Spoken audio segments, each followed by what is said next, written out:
朝一で食べるものは体にいいものにしたい。そう思っていたところ、浅草駅近くに体にいい台湾料理をいただけるお店を知った。お店は浅草駅から5分くらい歩いた住宅地にある。外観はおしゃれなカフェのような雰囲気。ただ、どこかアットホームな雰囲気が漂ってる。不思議。台湾麺線、蒸しパンを中心に体に優しい料理をいただけそうだ。ここ最近 YouTube の活動で大食いをしていて胃腸が疲れていたので、体に優しい料理はありがたい。お店のおすすめは台湾麺線、蒸しパンとのこと。私は無農薬や低農薬、有機栽培の野菜が中心という蒸し野菜と好物であるルーローハンも注文することにした。お料理が小さい木のお盆に乗せられてきて温かみを感じる。蒸し野菜はたくさんの種類の野菜がせいろで提供されて、見た目からも癒される。野菜は蒸してあるがシャキシャキとした歯ごたえで新鮮さを感じる。野菜の自然な甘さや苦さを直に感じることができる。そして一緒に提供されるごま風味のつけだれとの相性もとってもいい。蒸しパンはいろいろな味があって、どれにしようかとたっぷりと迷った結果、ゴロゴロさつまいもとミルクティーの味を選んだ。こちらでは味だけでなく、蒸した状態のままか蒸しパンをさらに焼くか選ぶことができる。珍しいから焼きをセレクト。実物は思ったよりも大きめでしっかりボリューム。蒸しパンだけどしっかり焼いてるから表面がカリッとしている。中は蒸しパンならではのふわふわ食感。熱々の状態で提供されるのでやけどには気をつけて。ルーローハンは予想通りの美味しさ。味付けも濃すぎず塩分の摂りすぎにはならなそう。甘辛いお肉で白米がどんどん進んでしまう。大きいサイズで注文しておけばよかったと後悔するくらいに美味しかった。台湾麺線、強烈なかつおだしの和風な雰囲気と台湾っぽいどこかエキゾチックなお味が同時にしてとっても不思議。でも上に乗せたパクチーとも相性ぴったりで、食べ始めたら止まらない美味しさ。台湾の有名なファーストフードとのことで納得。一口いただいたら心は一気に台湾へタイムスリップ。一度食べてみて。新鮮な蒸し野菜や本格的な台湾の味が楽しめる美味しいお料理。店員さんのたどたどしくも一生懸命な接客。また来るねと言いながら帰っていく常連っぽいお客さん。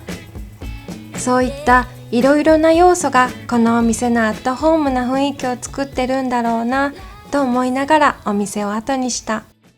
今回ご紹介するのは浅草にある癒されグルメ5選。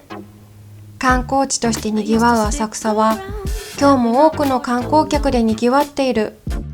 歴史や文化、芸能に限らずグルメの街としても人気が高い。そこで今回は浅草でいただけてとっても癒されるグルメを5つご紹介。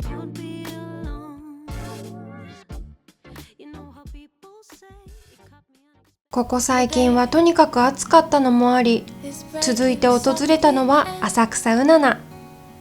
暑い時期には元気の出るうなぎを食べたくなる。先日土用の丑の日だし年に1回くらいはと思い、近所の老舗のうなぎ屋さんに突撃するもあまりの混雑っぷりで撃沈。今回はそんなリベンジマッチなのだ。絶対に食べてやる。そんな猛暑の気温にも負けない熱い思いで浅草うななのお店に向かう。お店の前に着くとすでに香ばしい甘いタレの美味しそうな香りが。私の大好きな山椒もしっかりとかけてもらうことに。提供されたうなぎのおにぎりにはとっても大きなうなぎが乗っている。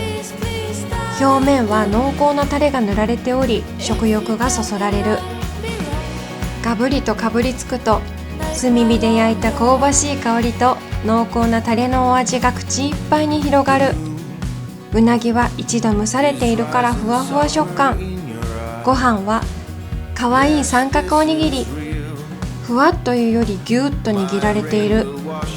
お米には甘辛いタレがしっかりたっぷり染み込んでいるから、うな重の下に敷き詰められているご飯に引けを取らない満足感。うな重は美味しいけどちょっとお高く、我が家のエンゲル係数がうなぎ登りになってしまうため、日常的に食べるのは難しい。浅草うななのうなぎのおにぎりであれば、お手頃価格でうなぎを楽しめるのがとっても嬉しい。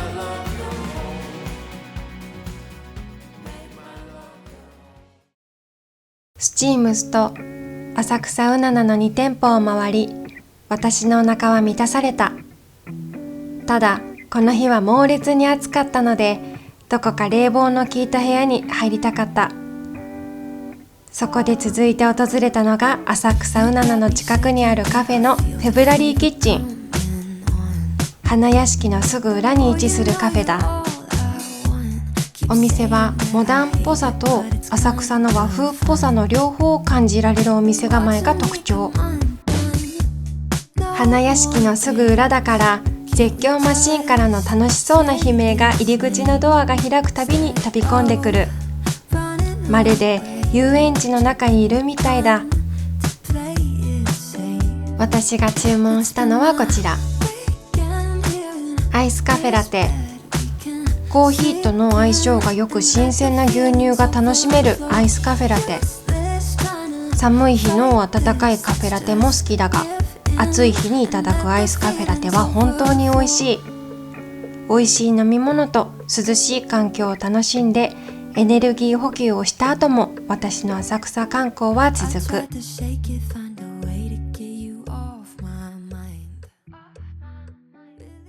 仲見世通りを歩いていて、暑さもあり疲れてきたので少し休憩することにした。続いてご紹介するのはアルテリアベーカリー。仲見世通りの隣の通りでメロンパンを売っているお店だ。メロンパンアイスという名前に惹かれてしまった。メロンパンとアイスが組み合わさってるなんて美味しいに決まってる。そう思った次の瞬間には、私の足はお店の方に向かっていた。買ったものはお店の中のスペースでいただくことができるらしい。中は結構広く、しっかりと冷房が効いており、とっても涼しい。暑さのせいで減ってしまった私の HP を回復してくれた。メロンパンアイスはその名の通り、メロンパンの中にバニラ味のアイスクリームが挟まれている。メロンパンもアイスクリームも結構大きい。一口頬張ってみると、メロンパンのクッキー生地がサクサクしていて美味しい。大きくて食べ応えもありバッチリ。冷たいメロンパンアイスと冷房の効果もあり、バッチリ体力を回復することができた。暑い夏の日にはアイスメロンパンがとっても美味しい。覚えておこう。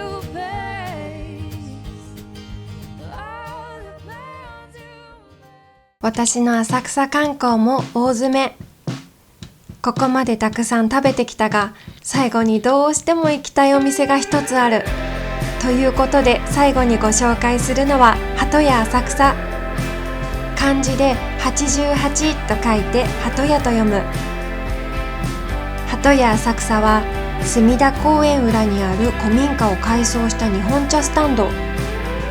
抹茶をメインに京都の厳選されたお茶のアレンジメニューを楽しむことができる大人気のお店だ。先日京都に行って以来、美味しい抹茶に目覚めてしまった私。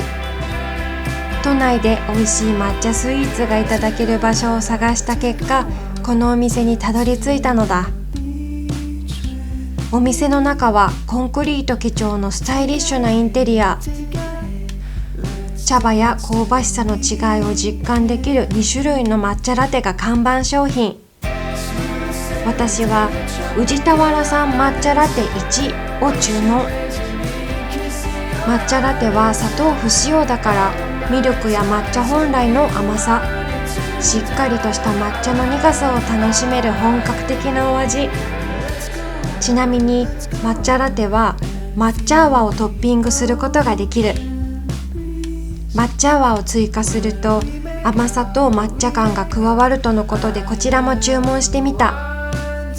抹茶ラテと抹茶泡を一口飲んでみると、じゅわっとした泡の食感がたまらない。そしてサイドメニューには私の好物バターサンドもあった。先ほど注文した抹茶ラテと泡抹茶にディップすると抹茶の旨味をより堪能できるらしい。これは食べねば。完全に抹茶の口どりになった私は、最近気にしていた体重のことは忘れて食べてみることにした。バターサンドを口に含んでみると、わー、言うまでもない美味しさ。さらに泡抹茶にディップすると抹茶の旨味を堪能できた。抹茶の美味しさが体と心に染み渡った。抹茶好きにはたまらないカフェ。浅草は今も昔もあまたの人の胃袋の名キャッチャー。美味しいものが食べたいときは浅草を観光してみては。ご視聴ありがとうございました。よろしければチャンネル登録も